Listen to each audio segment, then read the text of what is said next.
The Momentum medical scheme Attakwas Extreme, presented by Biogen, got the 2022 South African mountain bike season underway in blistering fashion on Saturday the 15th of January. The competitors knew that temperatures were set to soar on race day, and as such they made their final preparations with meticulous caution. Even the seasoned professionals like Matt Beers were wary of what lay ahead. It's been good, the prep has been good. Everyone had some good time off, and I think we've all been training really hard and really motivated for this year. And I missed Attakwas last year, and I'm really excited to be back.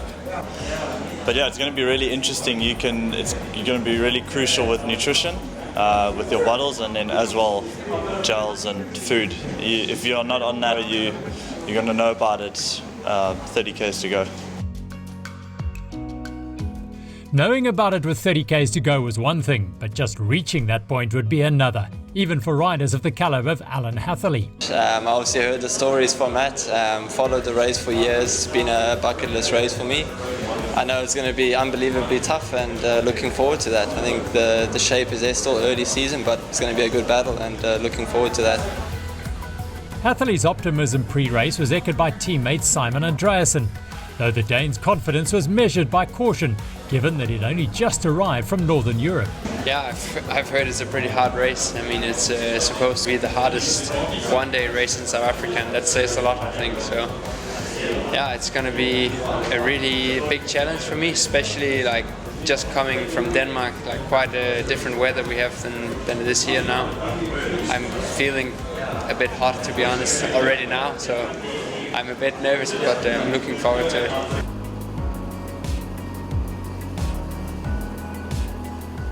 Defending champion Wessel Boert had set a new course record on his way to victory in August last year. This year he was making his first outing in his new team's colours, as was Tristan Norkier. A 10-kilometre neutral zone led the elite men's field through Oudtshoorn and onto the rugged dual tracks of Chandelier Game and Ostrich Show Farm. There the flag dropped, and with 121 kilometres to cover, the racing officially got underway. Page Eurosteel's Philip Bass was the first to drive up the tempo. Given the size of the men's field and the risk of puncturing if one was forced off the cleaner line in a crush of riders, acceleration was the safest tactic, even if it meant burning matches which could be of great value later. With an elite selection established, Bass left the aggression to Marco Hubert. The Mbuko Type Dev equipped by Giant Rider was a man on a mission, stringing out the already small group to single file. But this tactic would cost him later. Recently, the Hell of the South has challenged with all manner of weather, as Sarah Hill pointed out. Yeah, so this will actually be my fourth one, and I must say the last three that I've done have been completely different. I've had wind, heat, rain. Actually, this will be the hottest one. I take that back. So I've done a lot of base miles, traditional stuff, but this year I've mixed it up a little bit, and I'm really excited to see what happens. I'm aiming for a gravel season in the middle of the year, so let's see if those gravel intervals play at all into Attakwas racing. Sometimes we have a very fast start, which breaks up the bunch very quickly, and other times it's been a bit more tactical. Last year was very tactical, and the split for myself and Amy only happened at the QOM. So I'm very excited to see how there are more girls now, which means there's going to be competition throughout the race, and who breaks away first.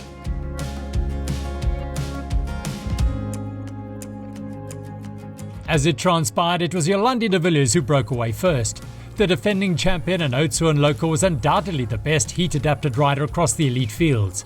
While others wilted in the heat, the South African marathon champion was able to keep up her usual cadence and power output.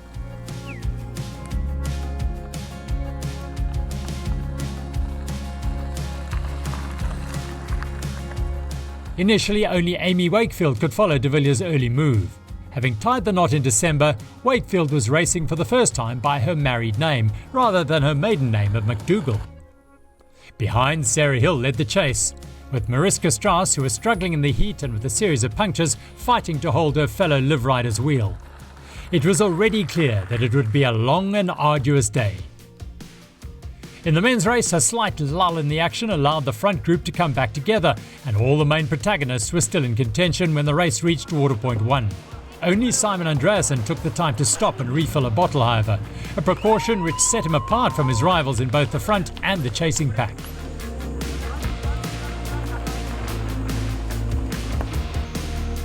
The Dane was already struggling with the heat and the race's toughest climbs had yet to begin.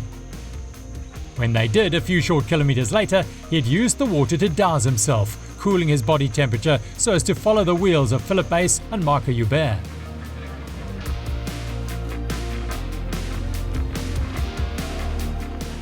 The loose and rocky climb out of the Klein Karoo and into the first stretch of the Outeniqua Nature Reserve is one of the early key points in the race. Losing traction there can force even the most skilled riders off their bikes and necessitate an above-threshold chase back to the group.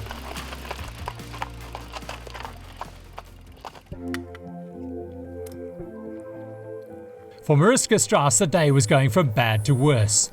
A nasty snake bite puncture saw her lose contact with Sarah Hill. The multiple South African cross-country champion patiently plugged her sidewall. But by the time she'd stemmed the hemorrhaging of air, she'd been caught by a group containing Yolandi Swanepoel and Catherine Collane. When Yolandi and Amy broke away, I think I was with them for about half a kilometre and I was like, I can't do this pace at the moment because I had heat stroke a week ago.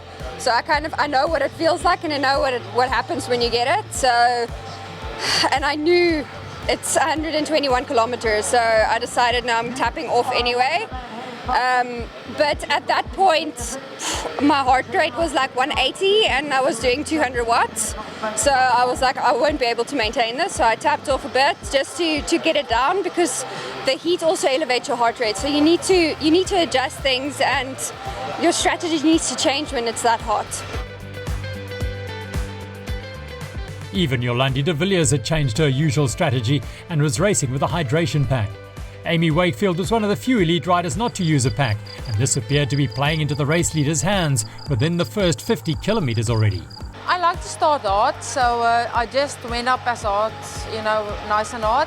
And Amy joined, she was keeping up with me, and but she battled to breathe.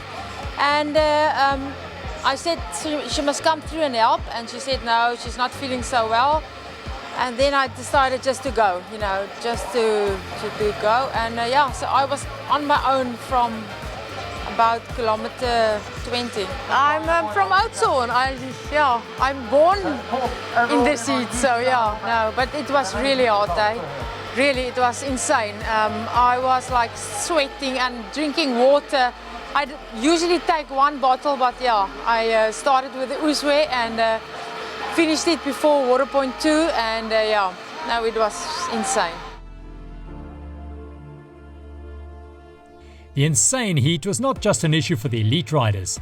The faster A-batch men began to catch the elite women in the arduous terrain between water points 1 and 2. They too were feeling the pinch, struggling to focus on which line to follow on the rocky climbs. Sarah Hill's ominous pre-race predictions were coming true. Yet she was forging on, putting in a performance to be proud of. So I did call it. I said this was going to be the hardest one, and I absolutely melted. I went through ups and downs, and I stopped at every single water point, which is something as pros we try not to. But I suffered a lot, and I got my best results, so I'm really, really happy in the end. This particular event, I had a motto to myself, and I really wanted to be tough. And I knew this was going to be hard. It's always hard. And I really proved to myself today that I really am a tough rider.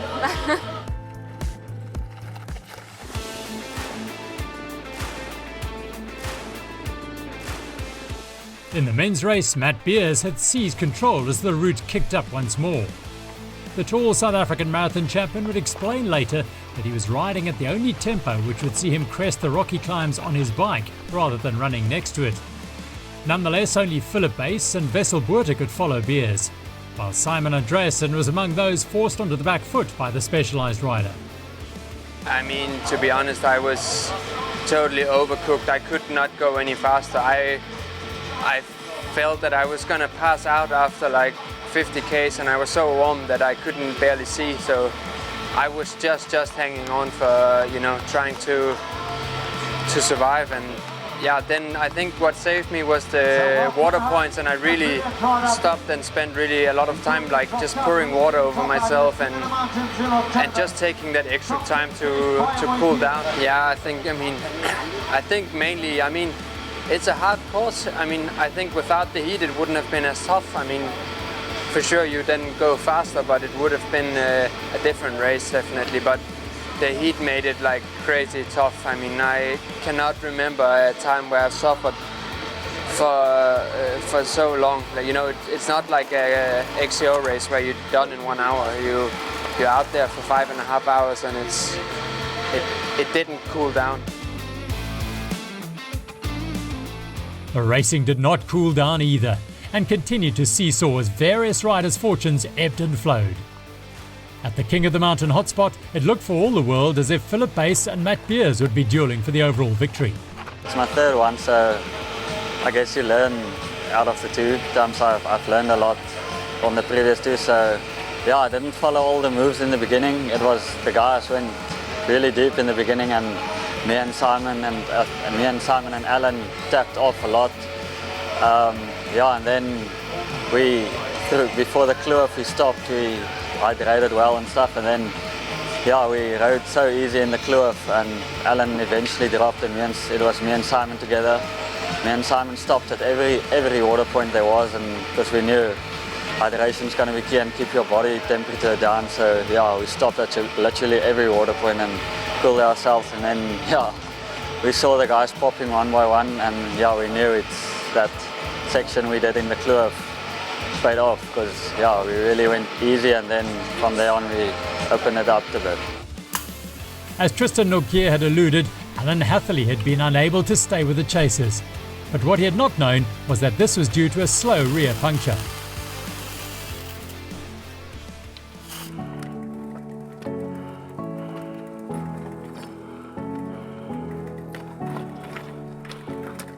Meanwhile, in the women's race, the battle for second position behind the runaway leader was continuing to play out on the trails. Yolandi Swanepoel had ridden herself into a strong position, while Amy Wakefield had slowed in the run-in towards Waterpoint 2.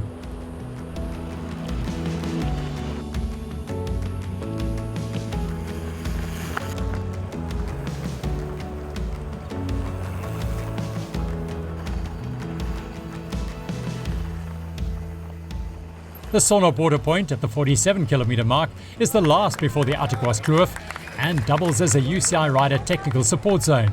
It was there that Wakefield made the wise decision to withdraw rather than risk the traverse of the Kloof, while Swanepoel pushed on, having measured her earlier efforts and cooled herself off as best she could.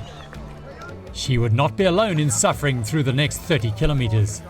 And while the temperatures soared, at least there were water crossings aplenty to refill bottles and cool off in. Taking it a bit easier, eh? Different strategy today. I think it's called survival. I think it's going all right. It's extremely hot, just so hot. Cramping now, and not this year I won't finish. The previous races I've done, this is nothing compared to them.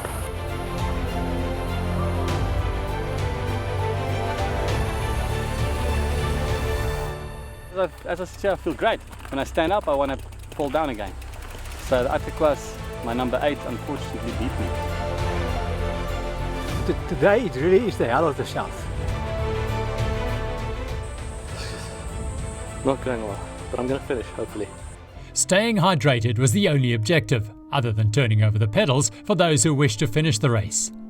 Even Yolandi de Villiers, who usually blows through the water points, was making every effort to stop and rehydrate. As the day wore on and the mercury continued to rise, the importance of those stops intensified. All the carefully devised pre-race feeding plans went out of the window. Sarah Hill was among those surprised by how much fluid she'd ended up consuming.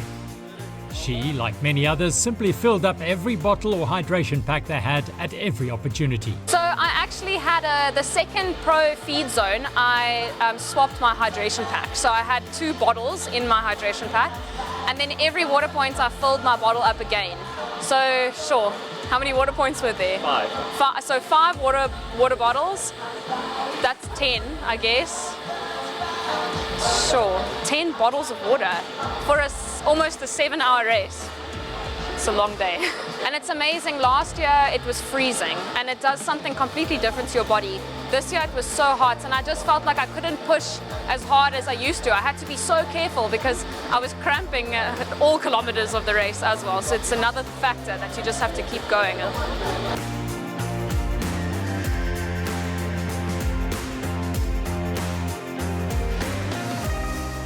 By just keeping going, the riders slowly ticked off the kilometers, making their way gradually through the remote Attakwas kloof, traversing the long valley in the Outeniqua mountain range on their way from the Klein Karoo in the north to what should have been the cooler coastal plain in the south. But there was a nasty surprise ahead of increased humidity and no drop in temperature.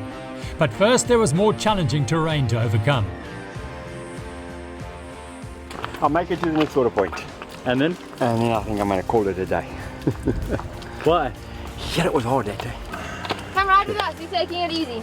Okay. You've made it this far, no point. Go. No point in stopping now, it's going to be quicker to ride to the finish. The advice my dad gave us when we started riding was, if you fall over, if you vomit, if you crash, you get back up and you carry on riding to the finish.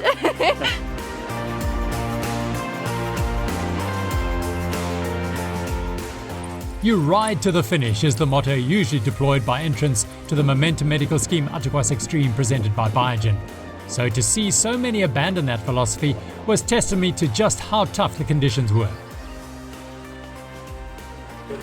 It's been nearly 6 hours of incredible 60 Ks so far, only halfway. I've never ridden in hotter conditions, but I've also never ridden through the Attakwas kloof here, which I've just done here. What a privilege! The problem is that sitting on the wrong side of the screen, I tend to see the shots that make this thing look so beautiful. And the big shot guys make it look incredible, and everyone's riding it so beautifully. I think, well, hey, I can do that. I'm going to give it a go. That's a mistake. Big mistake. Maybe a big mistake, but also a source of unfinished business. 2023 will undoubtedly see riders return to conquer the hell of the South. Wessel Botha was watching his title defence fall to pieces in the mid-phases of the race, though he was fighting to regain parity with the King of the Mountain winner Philip Bass. At the very front, Matt Beers was in deep trouble too. Having earlier distanced Botha and Bass, he was peddling squares as Simon Andreason and Tristan Nortje joined him. It was immediately clear that Beers, like Bass, would not be able to hold the wheels of Andreason and Nortje as they powered across the rolling roads.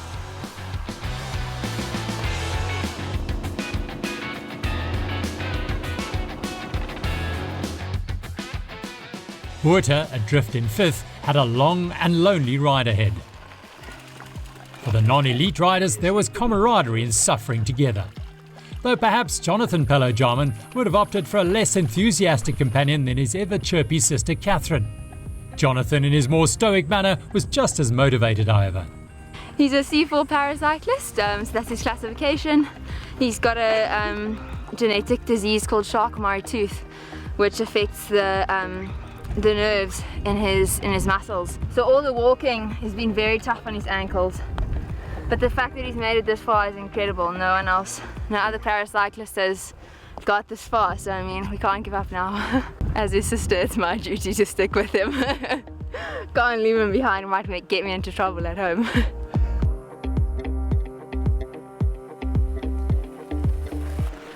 Sadly, Jonathan's brave ride came to an end at the oasis of Bonnydale.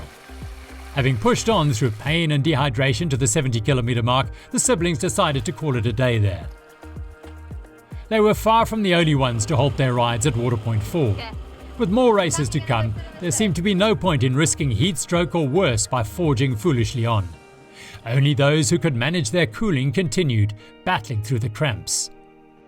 The heat actually pushed your heart rate up, so that actually was my main concern. So I had to ride on heart rate instead of just worrying about the heat. So I think concentrating on my heart rate was just basically getting me through it. But it was tough. I mean, a lot of the guys on the side just sat there. But yeah, it was. I met a few nice oaks along the road. Everyone was, just happy. Just keep going, you know. I heard a guy at the back here screaming, and I thought he fell, but he actually just got a cramp. So heat and cramps and a bit of everything.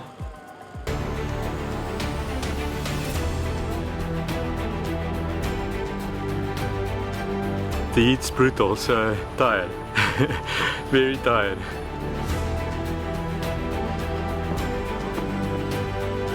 I'm really empty. Empty.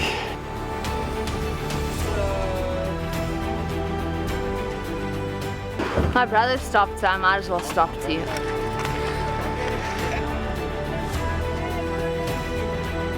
Very warm. Done.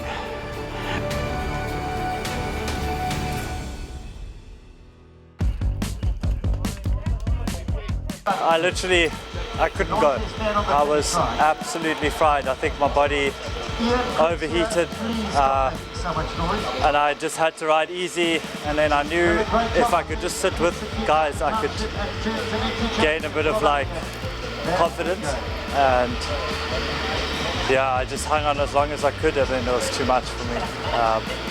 They were stronger. It makes sense scientifically. Bigger, there's a lot more mass to cool.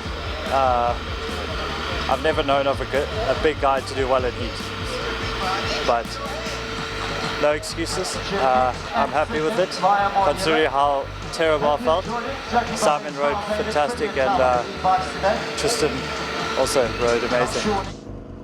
On the descent that followed the penultimate water point with 34 kilometers to race, Simon Andreason dropped Tristan Nortje and Matt Beers. Somehow the man who had raced in freezing temperatures the weekend before was overcoming the searing African heat. Nortje was coping next best, while Beers fought valiantly towards the finish. I'm constantly, arguing with myself. Oh, it's too much. I want to stop. And then when you finally, pull it off, it makes it really special. And it's a win that I didn't expect. My preparation for this was quite different. I just came off 6 days ago. I did cyclocross national champs, and that's a 50-minute race, and with running and stuff, so it's quite different than a 5.5-hour marathon in 40 degrees.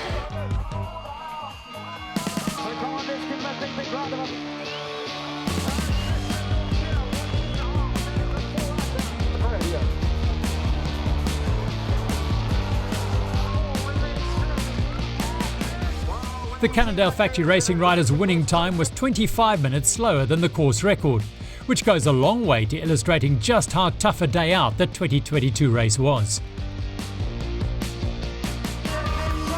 Having spent 100 of the 121 kilometres racing solo, Jolandi de Villiers wrapped up a well-deserved victory in the women's race. De Villiers' 9th Momentum Medical Scheme Attakwas Extreme presented by Biogen finish brought her a 5th victory. She now lies just one off the record holder, Ariane Luti's 6 titles. Behind the elite men and women, the battle had become to make the 11-hour cutoff, a feat which was looking increasingly difficult. You want an update? Yeah. I'm crashed.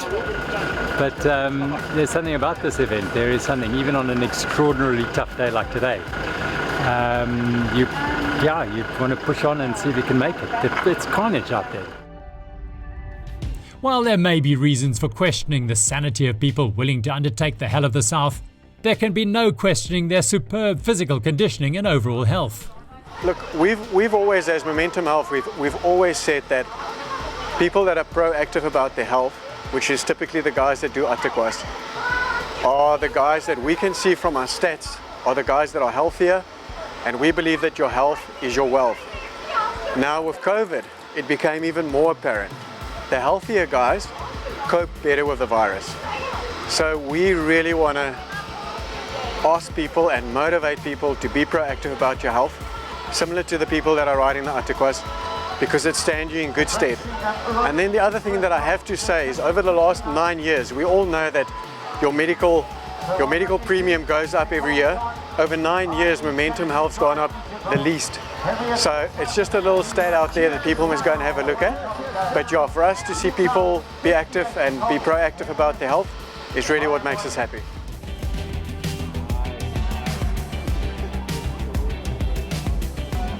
And every Momentum Medical Scheme Attakwas Extreme presented by Biogen finisher had an excellent reason to be happy.